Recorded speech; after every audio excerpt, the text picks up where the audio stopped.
You are listening to 95.7 FM WELT, Fort Wayne, Radioactive. The opinions and views expressed in the show are those of the hosts and guests only. They do not represent those of FreeThought Fort Wayne, WELT, or any other organization.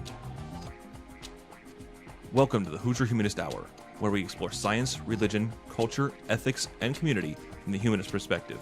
Join us as we discuss those topics and more, free from the ideologies of religion and superstition.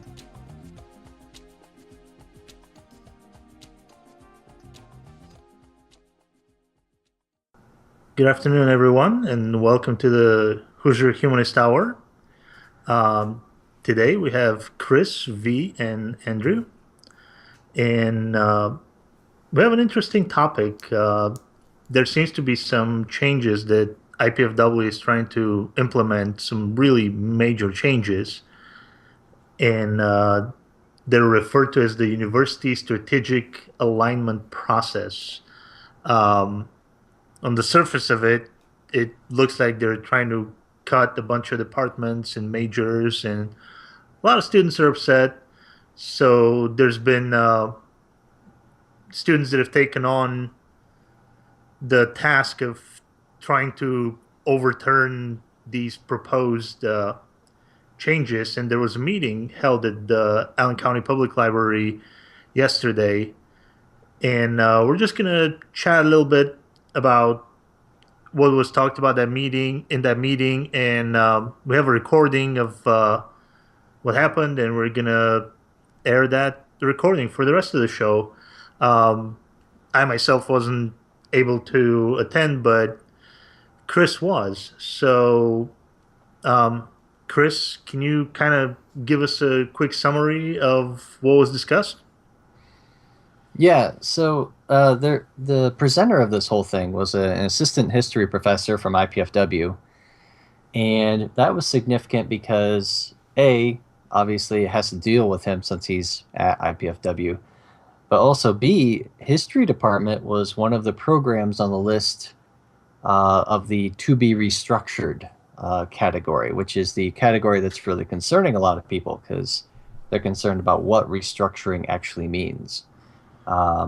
And so this professor went up there and he gave a very nice PowerPoint, basically going through and breaking down every bit of the USAP, some of the history of the USAP, because really it's kind of been a multi-year process. I think it was originally proposed in 2014, and so they had a few things that they wanted to evaluate in that first year, and then for 2015 to 2016, that's when they were starting to try to implement a few more things, and maybe try to integrate some of the data that they learned from the previous year. And so that's kind of where we're at, is starting to see the university wanting to implement some of these changes. And going back to breaking down what the name means, that they're really trying to align the university in the direction that would help get them back on track, essentially. Because the university's had a number of problems. I think Dr. Mallinson, I believe was his name, who presented this whole talk at the library. But I believe he mentioned a figure around like $3 million deficit at IPFW every year. Wow, that sounds significant. Is pretty significant, right? So it's good to see USAP being implemented to try to remedy this deficit, this budget deficit problem. Right. And that's great. It's nice to see somebody trying to do a budget, because nobody seems to be able to do that very well. Oh, of course.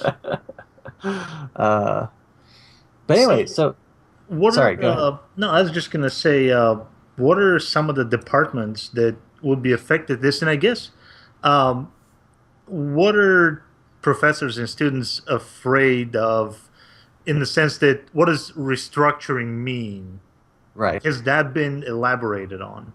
So that's the thing. Really, this whole thing is about trying to get the budget back on track and asking the question of how can we do that. Okay. And so they were trying to go in, they were trying to look at some data and draw some conclusions from the data as far as where are the areas that we can cut costs, or at least maybe optimize performance to some degree. And so a lot of the things are actually, well, maybe not a lot, but definitely some of the things are very good things, very beneficial things as far as trying to make things more efficient, maybe work on trying to invest the money in certain ways that would give, long-term benefits and continual income streams. From things like that are very simple and economic to the extreme that most people are concerned about, which is the quote restructuring of certain programs that they offer at IPFW. Right, right. And so that's where we really start to get concerned, because that's where we see a scary scenario where there are these 13 different programs that are slated for restructuring, when the reasons for them being slated for restructuring are like few numbers of graduates. Some of these programs may only graduate maybe 5 students a semester, Sure. And that's what happens with certain small programs. But so that puts them on the chopping block, so to speak. And then other programs, you have the concern that a lot of money is being funneled into these programs, and yet you're not having enough people graduating from that program to really warrant maybe that much money being poured into the program in the first place. Right. So I mean there's some bits of interpreting the data here that are going on that make sense. But there's an added complexity level that doesn't seem to be taken into consideration. So whereas we're looking at 5 people graduating from, let's just say, for instance here, the physics program in a semester. The physics program is pretty small from what I remember. Yeah. And so let's say that there's 5 people graduating from the physics program, and the university's looking at that as an easy way to cut costs. Just be like, hey, okay, well, let's get rid of our physics program because we're spending a bunch of money on it and we're only getting 5 graduates. But then you look at the percentages, which aren't taken into account in this report or in what they're trying to do here, and you think, well, if 7 people went into the physics program and 5 of them graduated, that's actually not bad, percentage-wise. No. And if you look at the grants that the physics department is getting, especially on their work on robotics and AI, they've been doing some great work on those things. Yeah, they've been doing great work on those. And so they've been getting grants, which feeds money into the university. But that's not taken into consideration at all. But you still need to retain some of the professors, because some people still have to take physics classes, and if there's not an actual physics degree being awarded, I'm afraid that you're not going to retain good professors. The good professors are going to want to go to universities where they offer a physics degree, where they can teach physics majors on top of just the gen ed people that maybe they think that they don't care about physics and just trying to go through the class and get a grade, No, that's a great point. Because actually, now that I think about it, you just got me thinking about this, even though it wasn't brought up during the talk at all, is that maybe the university is seeing if they cut these programs on site, they can defer these classes. Obviously not the majors, but you can defer some of the classes like Physics 101. You can just defer it to an online course offering.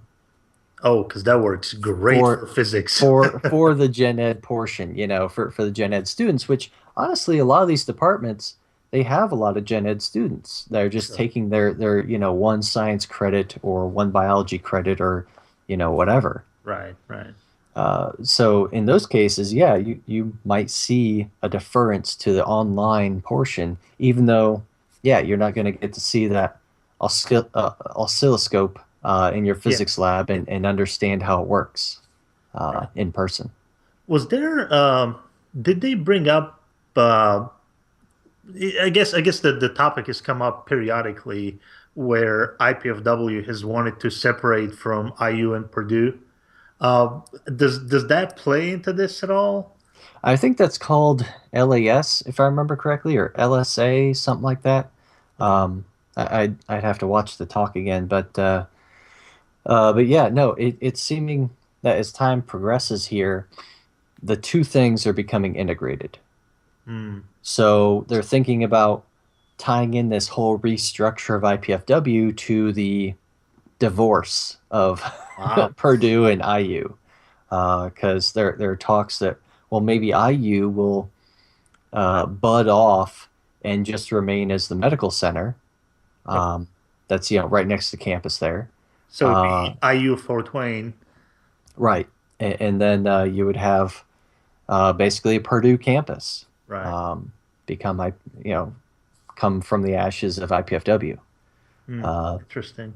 and that really stems from the fact that from what I've heard, IU doesn't really consider itself to be terribly integrated into IPFW.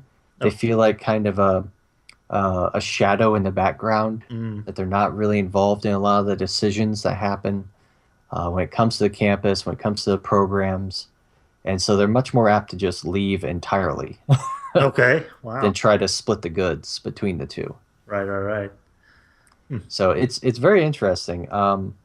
And at the worst case scenario, it looks terrifying because you, Oh you yeah. see people looking at some of these raw numbers and very crude data on how much money is going in, how many graduates are coming out, and yet you're not understanding any of the fine details of any of this. Right. Um, Right. There will be definitely a lot of unintended consequences to decisions like that that nobody could foresee, really. yeah. And the nice thing is that, from what I hear, a number of bits of these data are actually posted online to where you can look at them. So I have yet to do that myself to learn a little bit more, but it definitely seems like there's a whole lot of data there. It's just that the data that was collected doesn't go as deep as it should. Yeah. Um, and so it's hard to really make the decisions. Like, I guess let me do it for instance here. We talk about different departments, right? So maybe within the, I don't even know what's a good example. Let's say within the history department, you have a couple different programs of history majors. Maybe a Renaissance history major and maybe a modern history major or something. And those different programs are all within the department of history. Right. But the data only talks about the department. It doesn't talk about the individual programs. It Oh, doesn't split it into programs. But the programs are the things that are on the list to be restructured. okay. So how can you determine which programs need restructuring if you don't even have data about each of the programs? Yeah, that's interesting. I mean, a good example would be the engineering department. You have electrical engineering, you have Right, mechanical, you have civil, then right, you have the double ET, which is the engineering technology, or the ET, the engineering technology, which has electrical engineering technology. They have civil, the it splinters into quite a bit. right. You have the computer science people that are kind of into the mix as well. Um, so yeah, But the general trend that's seen is away from a number of these things like history, geoscience, physics, restructuring those programs and giving more funding and more resources towards engineering and nursing. yeah. Okay, that's interesting. So those are Right. again the two big places where Purdue is involved. Yep. 'Cause I'm pretty sure Absolutely. nursing is a Purdue degree and engineering is a Purdue degree. Wow, Yep. that is very, very interesting. So Um, yeah, a number of great things that guy brings up. okay. He really tries to break it down. Well, I think with that we can probably wrap it up and let the listeners listen to the informative talk and hope you enjoy it. Okay, well, it's good to have you all here this evening here at the library. My name is Cody Filling. I am a student at IPFW. I'm majoring in history and in political science, and also I'm going to receive a certificate in international studies. I am one of several students who has a great number of concerns dealing with the University Strategic Alignment Process, or USAP, or USAP, as it's commonly known. As you may know by now, 13 departments have been selected by USAP for using their word restructuring, and as members of IPFW, on all tiers of IPFW, we have a great number of concerns about this as students, as alumni, as members of the Fort Wayne community, and we all certainly recognize the very important role that IPFW in its current state and its current trajectory plays in our community, how it benefits Northeast Indiana, being unique among other institutions in Northeast Indiana, how its role facilitates not just the growth of our area, but the growth of all areas surrounding it, and of course higher education as a whole. And we would like to thank FreeThought Fort Wayne for helping us acquire this venue, and of course we are known as Not in Our Future, and we have a Facebook following of 452 as of, I believe, 10 minutes ago. I just checked so we'd get the number right. And of course, we are very happy to welcome Dr. Jeffrey Melanson. He is an assistant professor of history at IPFW, and he's, by the way, a really excellent professor. As a side note, he's a good professor. And he's here to discuss the University Strategic Alignment Process and its implications in our area. All right, thank you, Cody. Thank you all for being here. So what I want to do today is get into a little bit of background information about USAP to make sure everyone has a common understanding of what USAP is. Tonight we're just going to be referring to it as USAP, University Strategic Alignment Process. Talk a little bit about the year two report, what it does and primarily what it doesn't really effectively do, and then talk about some looking forward a little bit and what some of the next steps are going to be. So background. In spring 2014, IPFW finalized its next strategic plan, what is commonly referred to as Plan 2020 because it runs from 2014 to 2020. In this strategic plan, IPFW outlined 91 process goals, metrics, and outcomes in 4 broad areas, trying to chart the future course of the university. These 4 broad areas were foster student success. IPFW will promote the creation, integration, and application of knowledge. IPFW will serve as a regional intellectual, cultural, and economic hub for global competitiveness. What that means, I don't know. And then IPFW will create a stronger university through improving support of stakeholders and the quality and efficiency of the organization. So these are the 4 big areas, and then a variety of other more specific goals, metrics, and outcomes that will allow us to become a better university in these areas by 2020. At the same time, spring 2014, a series of budget concerns were kind of bubbling to the surface, or kind of cresting, as you might say. Chancellor Vicky Carwine, IPFW's current chancellor, arrived at IPFW in the fall of 2012, and at that point in time, she faced about an $8.5 million budget deficit. A variety of contributing reasons to this. The university had to act quickly to overcome this significant budget deficit. So a variety of cuts of convenience were made across the university. Most of the cuts didn't come in the academic affairs area, although a large number of faculty happened to leave the university at that point in time through retirements or getting jobs in other places, and the vast majority of those were not replaced, at least in the short term. But a lot of the cuts to get that $8 million down to a zero deficit or a very small deficit were made in other parts of the university. The next year, in the years since then, every year since then, IPFW, when it's been putting its budget together, has faced somewhere between a $2 and a $3.5 million or $1.5 to $3.5 million budget deficit.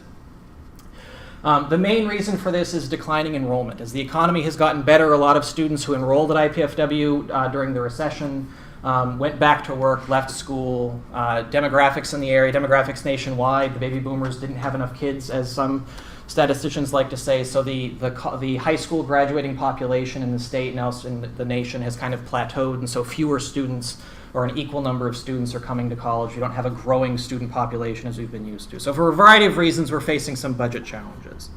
So the idea was, in spring 2014, was that we've got this new strategic plan, we've got these budget concerns, so let's create a group, let's create a task force that is going to help us address these budget concerns in a way that allows us to better prepare our budget to accomplish Plan 2020. So the USAP process, everyone says this, the USAP was created, the University Strategic Alignment Process. USAP was composed of a task force of 12 faculty and 12 staff, a facilitation team of 2 deans and a staff person, and then a steering committee, which is really just the IPFW upper administration, the chancellor and vice chancellors. And USAP had 2 central goals, or 2 central objectives. The first was to have each unit on campus, and a unit in this case is an academic department or then other administrative units on campus, about 119 of them, have each unit on campus set a series of goals that would chart a course forward for how they would help the university achieve different parts of Plan 2020, and in the process, hopefully, ideally improve IPFW. And in the process of having these units submit annual reports, set these goals, chart their progress towards achieving these goals, we would also be able to track IPFW's progress toward achieving all of the 91 goals, metrics, and outcomes of Plan 2020. And then as part of this process, USAP would also issue a series of recommendations for ways of realigning IPFW's budget to better position IPFW to achieve Plan 2020.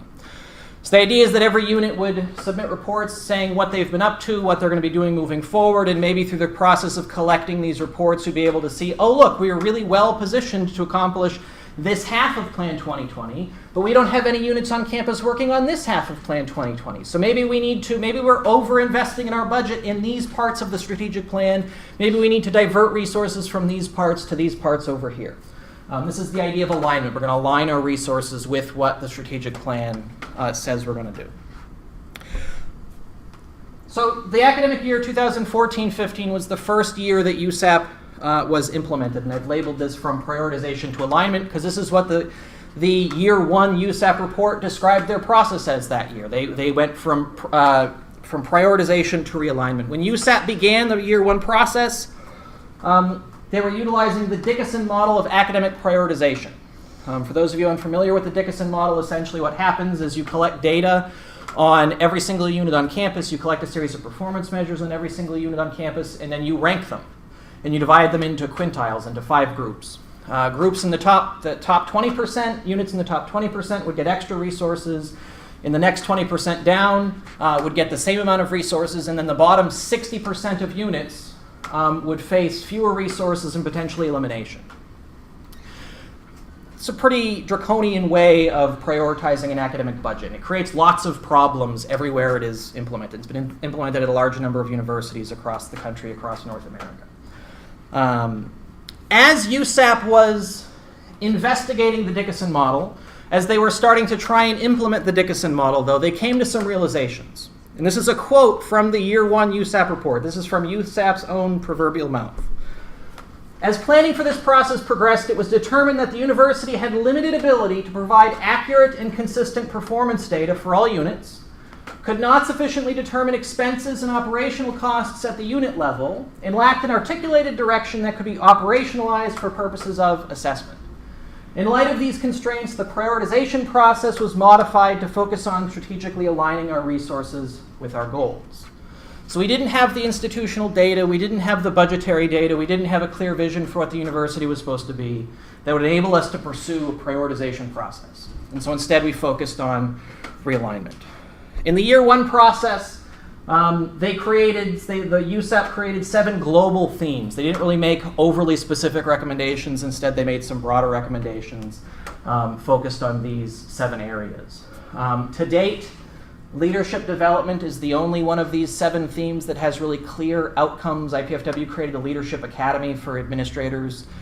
It's not really known what the outcome of that is yet. They haven't released any sort of definitive report to the IPFW community. Many of the year 2 USAP goals, recommendations, are aligned with these 7 global themes, though. For year 2, despite the challenges that they'd identified in year 1 for why they couldn't engage in a prioritization process, and without really taking any definitive steps to address any of those issues for why they couldn't do a prioritization process, they nonetheless moved forward with more or less a prioritization process. They didn't use the Dickinson model, they adapted it in a variety of ways, but they still essentially started with a new prioritization process. At the outset of the year 2 process, the administration gave the task force specific areas in which to make specific recommendations. I will say, if you look at different documents on the USAP website, the 4 specific areas change depending on the document you're looking at. There's not complete consistency between what their initial guidelines were for the year and what they actually reported on, so I'm just using the ones that are actually included in the year 2 report. So the 4 areas: build an organizational culture focused on continuous improvement, make recommendations regarding cost savings and efficiencies, make recommendations on how to invest to generate revenue, and then make recommendations on high potential areas for moving IPFW forward. These were the 4 areas in which USAP was going to be making recommendations for year 2. In order to accomplish this, in order to accomplish prioritization and alignment, they developed new performance measures for all units on campus, and they asked each unit to submit fewer goals for themselves. So it was going to be easier to track what each unit was doing. And this allowed them to make much more specific recommendations. Rather than issuing 7 global themes as they did in the first year, they issued 41 very specific recommendations focused on these 4 areas. So let's talk a little bit about the year 2 report. As I said, issued 41 recommendations, each of which was aligned to one of the 91 goals, metrics, and outcomes in Plan 2020. So USAP was very carefully trying to demonstrate if we accomplish this recommendation, if we follow through on it, this is the part of Plan 2020 that we will have advanced, which is what you'd want to see. Part of this was supposed to help us advance Plan 2020. The Year 2 report includes many strong ideas for steps we should take to improve IPFW. All right, I know that many of us in here have concerns about the Year 2 report, but I want to emphasize that there are some good things in there. There are some good ideas in there.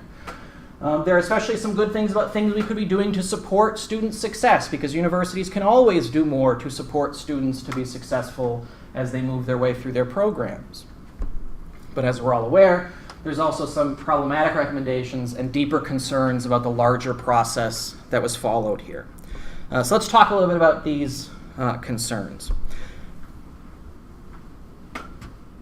The Year 2 report aligned its recommendations with 37 out of the 91 goals, metrics, and outcomes in Plan 2020. So it aligned itself with 40% of Plan 2020, meaning that the other 60% of the strategic plan is not discussed, is not advanced by this Year 2 report. This is concerning.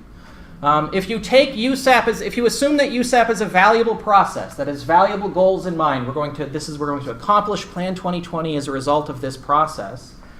The Year 2 report only advances 40% of it. It leaves the other 60% of the strategic plan untouched. The report proposes significant cost increases at a time when our enrollments are declining, our budget is declining. The report proposes significant cost increases without identifying reasonable areas for cost reduction. We'll come back to, the one concrete recommendation for cost reduction is recommendation 2.3, restructure 13 academic departments. That's the one that's generated the most interest. That's the one that I'm sure many of you are here to talk about tonight. That's the only one in the entire report that represents a concrete proposal for reducing costs. And estimates for how much cost that could reduce run from about $80,000 a year to, I've seen some generous estimates say about $200,000 to $250,000 a year. Now, certainly, $250,000 is nothing to sneeze at.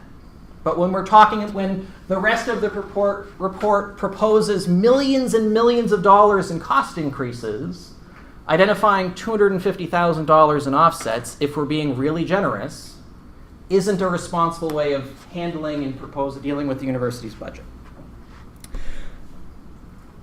Also very troubling for a lot of people is that the report does not make clear what the rationale is for most of its recommendations. It does not say, here's this recommendation, and here are the specific unit reports, here are the specific performance measures, here are the specific data points that are getting us to this recommendation. It just makes these recommendations and doesn't back it up with any data, doesn't back it up with any rationale. My favorite example of this in the report, and I talk about this way too much, but my favorite example of this in the report is that one of the recommendations is to beautify the campus.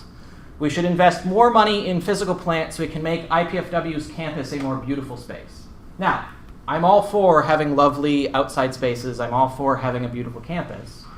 But in time of constrained resources, how on earth does it make sense we should cut academic departments and so we can invest that money in making campus prettier? And that's really troubling because how does a more beautiful campus advance the strategic plan?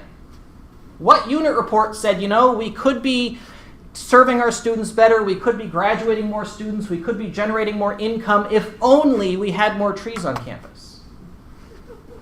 Right? There's problems here. It's not to denigrate the report, it's not to denigrate the recommendation, it's not to denigrate anyone on the report, but there's just a lot of things that don't make a lot of sense, especially without the rationales provided. This also applies to the idea of they make recommendations for investments and they make recommendations for reductions, but as I already alluded to, it's unclear what these recommendations are based on. Are they based on unit reports, performance measures? Are they based on something else? Having informally spoken with several members of the USAP task force, having spoken with other people who've spoken to a lot of members of the USAP task force, there is no agreement from USAP as to what led to some of their recommendations. There is disagreement from members of USAP as to what led to some of their different recommendations. Now, I will say, USAP had an incredibly difficult task provided to them. All right, they had to master reams and reams and reams of complex data. They were operating on a changing timeline. They were asked to marshal 119 unit reports. Only 117 of them were submitted. And if 117 unit reports doesn't sound like enough, each of these reports was between 75 and 135 pages in length. All right, so we're talking about tens of thousands of pages of information, all while serving full-time jobs as faculty and staff members at IPFW. All right, so they had a really difficult task, and I think it's important that we remember that they were doing the best they could given the constraints in which they were operating, given the direction that they were being given from the facilitation team and from the steering committee. Some more concerns, though, if this wasn't enough. There's no discussion in the report about IPFW's progress toward achieving Plan 2020. We are 2 years into a 6-year strategic plan, a third of the way through, and we have no clue how we're doing. USAP was created for the purpose of helping us figure this out, and we have no idea how good or bad of a job we're doing towards accomplishing the 91 goals, metrics, and outcomes of Plan 2020. I just said that. And the reality is that the year 2 recommendations could and probably will make it harder if they're all followed through on to achieve parts of Plan 2020 that are not addressed. As I said, 60% of the strategic plan isn't addressed in the report. If we actually followed through on all 41 recommendations, some of those recommendations will actually make it more difficult to accomplish Plan 2020. On the most simplistic level, the most simple way to understand this, if we rejigger IPFW's budget to follow through on the 41 recommendations in the year 2 report, that only gets us 40% of the way there. Where do we find the resources? How do we reorganize the budget at that point to then accomplish the other 60%? Just wouldn't be possible. Now to really get to the heart of the matter, why I think many people are here tonight, recommendations 2.1, 2.2, and 2.3. Recommendations 2.1 and 2.2 called for the creation and implementation of program viability standards. The USAP report does not define what it means by viability, and so there are different ways of interpreting this. They use words like viability and sustainability without defining what they mean by them, so that becomes a little bit difficult. That's led it to some different interpretations. But they argued that it was necessary for the university to do this because they were not provided with program-level data to make viability evaluations. All right, for those of you who aren't familiar with IPFW's academic structure, there are academic departments, and then there are academic programs. A department is the home to a program. So, for example, a department like the Department of Psychology has almost 400 majors, and it has a single program, the psychology program. Every single person in the psychology department is getting a degree in psychology. The public policy department has almost as many students as psychology, but is the home of 5 different academic programs. Students major in criminal justice. There's a health one. It's not in my college, so I'm less familiar with all the specific programs. But there's 5 different programs in it. Each of them is varying in sizes. And so while you could look at it and say, well, psychology and public policy are similar in size, so we should be able to evaluate them the same way, the reality is that where public policy is 5 different programs, you can't adequately assess the performance of each of those individual programs. Maybe they have one really stellar program and 4 programs. All right, I'm not saying that they do. I'm just using it as a for example. No one in public policy take offense. And so they say we need program level data to make concrete recommendations, to make strong recommendations, and we've been given department level data. With department level data, we cannot make recommendations about viability standards, viability evaluations. 2.1 and 2.2. 2.3, they then propose restructuring academic departments. Without the program level data, they just went on at some length that they needed in the previous 2 recommendations. They're using department level data that they've already said is flawed to make this recommendation. They say that it's necessary to restructure 13 academic departments in order to reduce costs, although as I've already said, how much those costs would be reduced is up for debate and isn't that significant based on the way the people on the task force understood what was meant. They said the recommendation was based on current enrollment trends, number of degrees awarded, and demand. And I will say, without getting into too many of the details here, if you actually go through and look at the different data they have on these issues, they don't support the recommendation that was made. Okay, I can talk more about this later if you want, but they just flatly, they do not support the recommendation that was made. And if you actually start looking at it at the program level, it really definitely does not support the recommendations that were made. 13 departments were identified. Of the 13 departments, 2 were already in the process of reorganizing themselves, restructuring themselves. Fine Arts and Visual Communication and Design, both of which are in the College of Visual and Performing Arts. The faculty in those departments had initiated a process of restructuring themselves. This was driven by the faculty. It had faculty support. All right? And this started before USAP made this recommendation at all. So they're taking credit for making a recommendation for something that had already happened. I recommend that we have a presidential election this year. See, we did it because I said so. They recommended the consolidation of 2 departments. IPFW has 2 different economics programs. One housed in the Department of Economics, one housed in the Department of Political Science. You could completely eliminate the economics program in the Department of Political Science and save $0 on IPFW's budget. It costs $0 to run the BA program in economics run through political science. The MBA program, we have 2 different MBA programs. One is a standard program, one is an accelerated program. They serve 2 different constituencies. It's not completely clear why they recommended restructuring these, although the MBA program is one of the 2 units on campus to not submit a USAP report. And so I think it's not necessarily coincidental that one of the programs that didn't submit a report had its role on campus, had its programs on campus potentially misinterpreted. And then finally, 9 programs were identified for restructuring, all of them in the College of Arts and Sciences. More than half of the College of Arts and Sciences is identified for restructuring here. And it should be noted that all of these departments qualify as small departments based on the way USAP decided to interpret the data. And so what they've really done is they've gone through and said the liberal arts potentially aren't as important as other things, as professional programs, but small departments potentially aren't as important as other programs. You can talk to different people and read into this recommendation, different motivations, different interpretations of data, different rationales, but all of them are in COAS.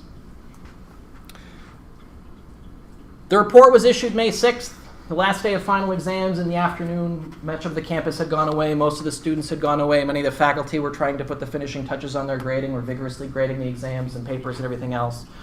It was released to the campus community with no commentary really by the administration. And was met with quite an uproar, as you would imagine, because when you look at 2.3 in the context of recommendations 2.1 and 2.2, 2.1 and 2.2 talk about the possibility of eliminating academic programs at IPFW's campus. And then we have 2.3, which says, oh, by the way, here are the ones we want to restructure. So maybe that's a clue that these are the ones we want to eliminate. All right.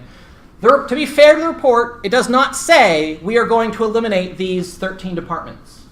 But it says we should eliminate departments that don't have enough students and don't have enough demand and everything else. And by the way, here's a list of departments that we think don't have enough students and don't have enough demand, based on faulty data, but who cares? So what's been happening since May 6th? And what are the next steps for us moving forward? At this point, the administration has discussed each, and by administration I mean the vice chancellors and the chancellor, The administration has had about 10 hours worth of meetings. And at those meetings, they've discussed each of the individual USAP recommendations and how to move forward with those they choose to move forward with. All right, they basically said they've taken each of the 41 recommendations and they've put it in one of 3 buckets. We're definitely doing something with this. We don't understand this or don't know what to do with it, and we're definitely not doing something with these ones. To this point, they've given no public indications yet of which recommendations are in which buckets, but the discussions are still in the early stages. Okay, they've assured us many times over that specific plans of action will be announced at the beginning of the fall semester. When at the fall semester, we don't know. When the beginning is, isn't as clearly defined. How detailed those announcements will be is up in the air. But we've been told they'll tell us something in the fall. I can provide something of a clarifying update, though, on one recommendation, 2.3. Recommendation 2.3, as it exists in the USAP report, appears to be on the back burner. Okay, it appears to be on the back burner. Vice Chancellor for Academic Affairs Carl Drummond, a few weeks ago at this point, released a draft of the viability standards and recommendations called for in 2.1 and 2.2. The Vice Chancellor's viability standards and recommendations are based on program-level data and feature a very clear methodology. When the Vice Chancellor distributed these to academic deans and faculty leaders, he included 9 different sets of spreadsheets. Here's every single data point I used to create these recommendations, to create the analysis I did. Here's the analysis I've done. Here's how I got to the recommendations I've got to. The Vice Chancellor is currently soliciting feedback from academic deans and faculty leaders on the data he's compiled, problems with the data, on the methodology he's used, and on the recommendations he has made. Thus, a very lot can change moving forward. So I don't want to get into too many of the specifics of these recommendations because a lot is still up in the air. But I am comfortable making some generalizations based on the recommendations he's made. And I make these generalizations not so much to defend the Vice Chancellor's viability study, so much as to call into question even more USAP's recommendations. 41 different academic programs were named in the Vice Chancellor's study. As these aren't 41 programs slated for closure, but 41 programs identified as having some sort of problem that needs to be addressed based on the data he compiled. A lot of the programs that were identified were small programs with very few graduates and very few students. When I say small, I mean like programs with 2 students in a year. All right, programs with 1 graduate every 3 or 4 years. I'm talking about very, very, very small. And in part, that's what his study is designed to uncover. Which of the programs do we have that we are currently supporting just don't have student interest, don't have student demand? But then his study also identified bigger programs, like 100, 150, 200 major programs that are not graduating students at rates we would like to see. And the goal here isn't to say we are going to shut down this great big program, this great big department, but instead is to say we should spur program improvement, or maybe we need to improve the data we're collecting. Maybe the study we've done here demonstrates flaws in the data we have. Maybe we need to improve that. 5 of the 6 colleges at IPFW have programs that are named as needing some sort of improvement. The only college that is not is Health and Human Services, and that's a college that has the fewest number of programs on campus, I think. VPA might have fewer, but it's a very small college in terms of the number of programs it has. 6 of the 13 departments named in USAP Recommendation 2.3 do not appear anywhere in the VCAA study. Almost half of the departments that USAP wants to restructure don't, according to actual program level data, have problems that require addressing. They're strong performing programs, they're strong performing departments. This is just one of 41 recommendations that I've just spent however much time talking about. So there's a lot of work that needs to be done on the other 40 recommendations. But so what can all of us do moving forward in the days, weeks, months ahead? 1, continue to advocate for your departments. Continue to advocate for the programs that you graduated from the programs that you work in. The letters that you guys have been sending in, the alumni have been sending in, have been impactful. You probably haven't heard much about them after you've sent them in, but they've been meaningful. I've shared them with a variety of people, and they are being read, they are being listened to. And continuing to put pressure on the administration, on faculty, on the community to understand the value of the programs in 2.3, the value of all of IPFW's programs is important, especially as we move forward with conversations about USAP and then come December, LSA once again. And then I will urge you to remember that change is not automatically bad. Okay, this is a weird way to end it, given that I've just spent the last whatever amount of time talking about the problems with all of this. But change isn't automatically bad. All right? To say that change is automatically bad implies that IPFW is a perfect institution. And as much as we all love IPFW, I'm sure we would all admit that IPFW is not a perfect institution. There are things we can do to get better. There are things we can do to become more efficient. There are things we can do to service our students better. Does that include eliminating 9 of IPFW's liberal arts programs? Absolutely not. All right? But just because change happens doesn't automatically mean it's bad. Change that is reasonably planned, that is reasonably thought out, that is based on reliable data, can be good for the university. I mean, I think it's important that as we have these conversations, as we brainstorm ways of talking about USAP, confronting USAP, that we acknowledge that the argument can't be status quo or nothing. The argument has to be what's truly in the best interests of IPFW and its students. All right, with that, I am done.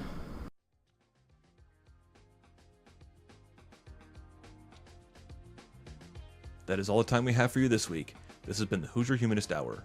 Be sure to check out FreeThought Fort Wayne on Facebook and on meetup.com. Thank you for listening, and we hope your days are filled with logic, reasoning, and the eternal quest for knowledge.